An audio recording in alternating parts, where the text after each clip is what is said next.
আৰু এতিয়া আমি আউটা জেগা আমি এটা কি চাবলৈ আহি আছো আৰু যিটো কাৰেং ঘৰ তলাতলৰ যিটো কাৰেং অংশ কাৰেং মানে হ'ল ৰাজপ্ৰসাদ সেই অংশটো চাবৰ কাৰণে আহি আছো আৰু এইবিলাক যে ৰিভাৰ ষ্টোন অৰ্থাৎ এই অংশ এতিয়া সমান কৰোঁতে ওলাইছে আৰু এই অংশ সেই অংশৰ সৈতে একে আছিল অৰ্থাৎ এই অংশ ভূমিকম্পত ভাগিলে বুলি কোৱা হয় ইয়াৰ মাটিৰ ওপৰত আছে 4 মহল আৰু মাটিৰ তলত আছে 3 মহল মাটিৰ ওপৰত 4 মহল মাটিৰ তলতো 3 মহল কিন্তু ফালেদি ষ্টেপেৰে গৈ পেলাই ওপৰলৈ উঠি যাম ওপৰলৈ গৈছে আৰু আমি তললৈ যাব পৰা কিবা অপচন আছে নি তললৈ যাব পৰা অপচন নাই এতিয়া আমি মাটিৰ ওপৰেদি গৈ ওপৰলৈ 4 মহললৈ ওপৰলৈ উঠি যাম এতিয়া তাৰ আগতে এই যে অংশটো যে দেখিছা হয় এই বস্তু চাবলগীয়া এই বস্তু এইটো ন এইটো শব্দ কৰিছো শুনা এইটো খালী আছে তলত গেপ আছে আৰু এতিয়া আমি আউটা জেগা আমি এটা কি চাবলৈ আহি আছো আৰু যিটো কাৰেং ঘৰ তলাতলৰ যিটো কাৰেং অংশ কাৰেং মানে হ'ল ৰাজপ্ৰসাদ সেই অংশটো চাবৰ কাৰণে আহি আছো আৰু এইবিলাক যে ৰিভাৰ ষ্টোন অৰ্থাৎ এই অংশ এতিয়া সমান কৰোঁতে ওলাইছে আৰু এই অংশ সেই অংশৰ সৈতে একে আছিল অৰ্থাৎ এই অংশ ভূমিকম্পত ভাগিলে বুলি কোৱা হয় ইয়াৰ মাটিৰ ওপৰত আছে 4 মহল আৰু মাটিৰ তলত আছে 3 মহল মাটিৰ ওপৰত 4 মহল মাটিৰ তলতো 3 মহল কিন্তু ফালেদি ষ্টেপেৰে গৈ পেলাই ওপৰলৈ উঠি যাম ওপৰলৈ গৈছে আৰু আমি তললৈ যাব পৰা কিবা অপচন আছে নি তললৈ যাব পৰা অপচন নাই এতিয়া আমি মাটিৰ ওপৰেদি গৈ ওপৰলৈ 4 মহললৈ ওপৰলৈ উঠি যাম এতিয়া তাৰ আগতে এই যে অংশটো যে দেখিছা হয় এই বস্তু চাবলগীয়া এই বস্তু এইটো ন এইটো শব্দ কৰিছো শুনা এইটো খালী আছে তলত গেপ আছে গড়গাঁও পালেগৈ শিপা গড়গাঁও কাৰেংঘৰলৈ যোৱা সৰু পইণ্ট মেইন পইণ্টটো এইটো শব্দ অৰ্থাৎ ইয়াৰ আমি যে মাটিৰ তলত যে 3 মহল আছে এইটো যে খালী আছে কোনো শব্দটো খালী হয়নে নহয় খালী আছে সেইটো কথা গম পোৱা যায় আমি ইয়াৰ পাছত যিটো পুৰণি কথা আছে সেই পুৰণি কথাটো সুৰংগ আৰু সেইটো লাহেকৈ ওপৰলৈ আছে উঠি যাব আমি কৈ থকা ইয়াতে মাৰিলে টিপা গড়গাঁও পালেগৈ শিপা এতিয়া তাৰ মিনিষ্টটো সেইটোৱে ওলাল আৰু মানুহে মানে এটা আগৰ পৰাই এইটো ধাৰণা কৰিছে তলত এইটো যিটো শব্দ কয় তলত মানে থকা মহলটো হয় জতুৱা ঠাচ হয় ভিতৰৰ ফালে আন্ধাৰ ন এইফালে গোটেই ৰুম আছে চিক্ৰেট চেম্বাৰ হয় কিবা কাৰণত যদি যুদ্ধ হয় কিবা কাৰণত যদি আক্ৰমণ কৰে তেতিয়া ৰজাই সেই ভিতৰৰ কোঠালীবিলাকলৈ গুচি যাব আৰু এই কোঠালীবিলাকৰ ৱালবিলাক ইমানেই ডাঠ যে বাহিৰ ফালৰ পৰা কোনো প্ৰকাৰে আপুনি ভাঙিবলৈ মানে সম্ভৱ নহয় আৰু সেইটো সময়তে তেওঁলোকে তলৰ সুৰংগ বা অন্য স্থানলৈ যাব পৰাকৈ বস্তুটো বনাই থৈছে আৰু এইফালে যে আমি ওপৰলৈ যাব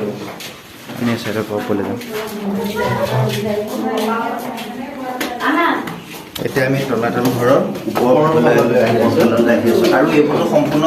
আগৰ দিনৰ মানে মাটিমাহ হাঁহকণী হাঁহ বৰা চাউল শিলিখাৰ পৰা পানী মাথা শামুক চূণ এইবিলাক দি বনাওঁ আৰু এইটো এটা ৰুম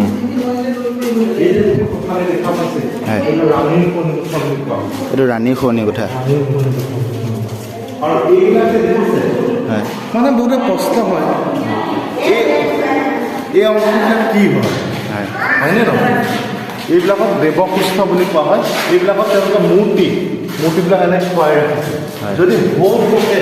মিঠাতেলৰ চাকি জ্বলাইছে ইয়াত মিঠাতেলৰ চাকি জ্বলাইছিল ইয়াত পোহৰৰ কাৰণে পুৰংগ নয়নীৰ পুৰণি পিঠা কি পুৰংগ নয়নীৰ পুৰণি পুৰংগ নয়নী ৰাজস্ব সিংহৰ এগৰাকী ৰাণী আছিল তেওঁ মণিপুৰী আছিল মণিপুৰ ৰজাৰ অৰ্থাৎ জয়সিংহ ৰজাৰ ভীয়েক আছিল যাৰ লগত লতা কটা ৰংখন জড়িত হৈ আছে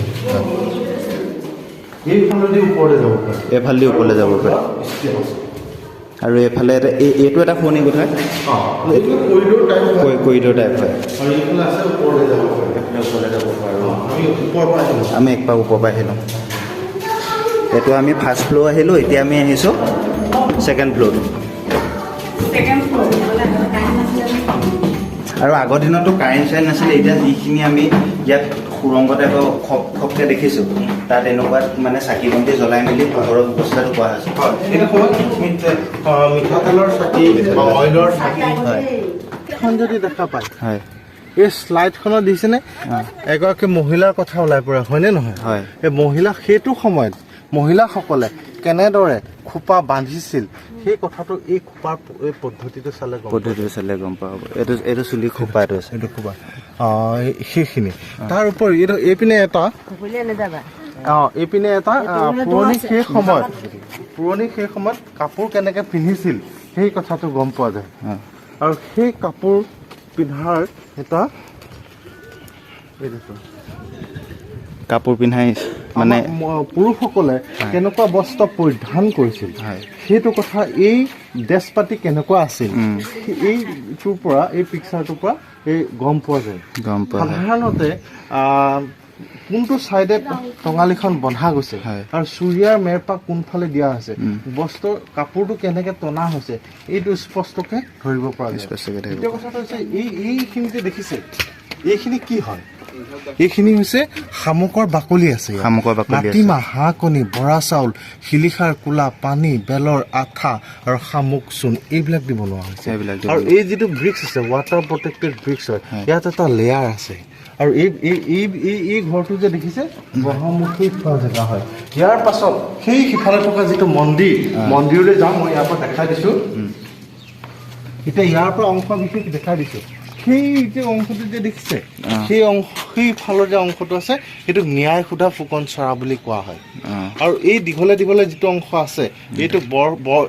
এই অংশটো শাল কাঠৰ খুঁটা দি ওপৰত খেৰৰ ঘৰ আছিল, এক বৰ চৰা বুলি কোৱা হয়। আৰু সেই সিফালে যিটো অংশ আছিলে সেই অংশটো সাধাৰণতে প্ৰসূতি ঘৰ বুলি কোৱা হয়। আৰু আমি এতিয়া হয় প্ৰসূতি ঘৰ। আৰু এই যে অংশটো, এই মন্দিৰটো যে দেখা যায় অষ্টদিকপাল বুলি কোৱা হয়। আৰু এই অষ্টদিকপাল মন্দিৰটো আমি ভিতৰলৈ সোমাম, আৰু ইয়াৰ ভিতৰত যদি শব্দ বা গুঞ্জন কৰে তাৰ ভাইব্ৰেশ্যনটো বেছি হয়। আৰু এইটো হৈছে মন্ত্ৰণালয়ৰ ঘৰ, আৰু মন্ত্ৰণা দিয়া কক্ষ বুলি কোৱা হয়। এই কক্ষটোলৈ যাম। বলক আমি এতিয়া মন্ত্ৰণা দিয়া কক্ষটোলৈ। আৰু এইটো আপোনাৰ হেৰি হয়, মেকআপ টাইপৰ ব্ৰহ্মমুঠুৰি, ৰাণীৰ মানে তাৰপৰ্যত ব্যৱহাৰ কৰা ব্ৰহ্মমুঠুৰি। আৰু এই পুখুৰীটো সোণতোলা পুখুৰী বুলি কোৱা হয়, সোণতোলা পুখুৰী বা মিঠা পুখুৰী বুলি কোৱা হয়। আৰু এই পুখুৰীটোৰ মাজত সেই তোলা হৈ আছে দেখিছে, সেইটা নাগমাৰি হয়। নাগমাৰি হ'ল পুখুৰী এটা হেৰি কৰোঁতে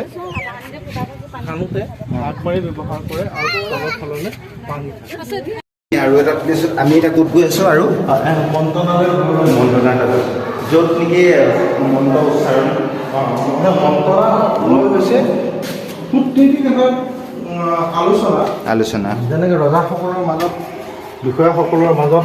কিছুমান সমস্যা কূটনীতিৰে সমাধান কৰা হয়। কূটনীতিটো হৈছে এটা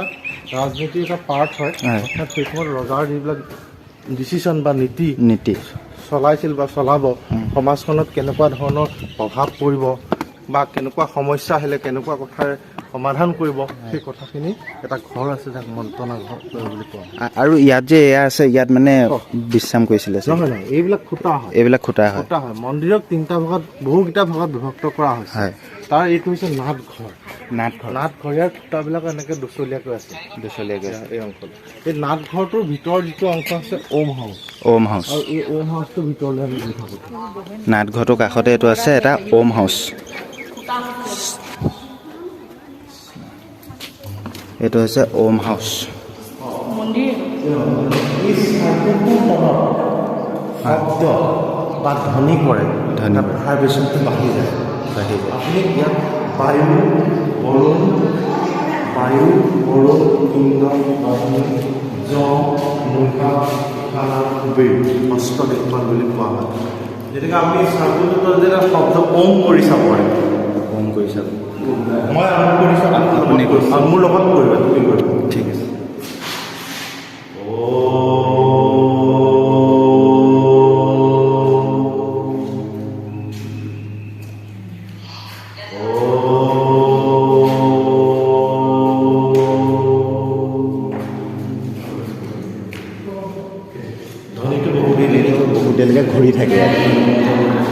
ইয়াত মানে ওম বুলি আপুনি কৈছে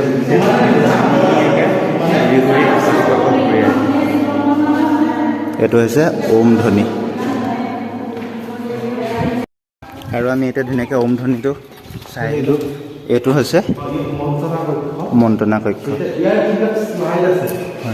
শ্লাইডবিলাকৰ ৰজাবিলাকৰ নামৰ লগতে জড়িত তেওঁলোকে এনচেষ্টৰ পূৰ্বপুৰুষসকলক সাধাৰণতে পূজা অৰ্চনা কৰিছিল তেওঁ শৰাইঘাট যুদ্ধৰ সময়ত তেওঁলোকে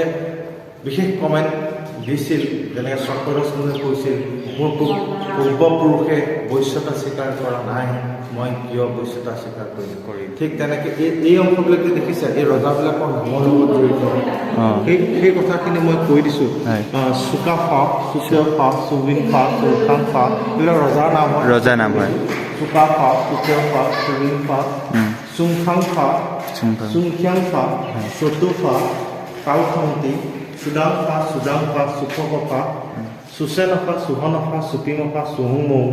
শুক্লেংমুং গোবৰজা লৰা ৰজা গদাধৰ সিংহ ৰুদ্ৰসিংহ শিৱসিংহ প্ৰমত্ত সিংহ ৰাজেশ্বৰ সিংহ লক্ষী সিংহ কমলেশ্বৰ সিংহ যোগেশ্বৰ সিংহ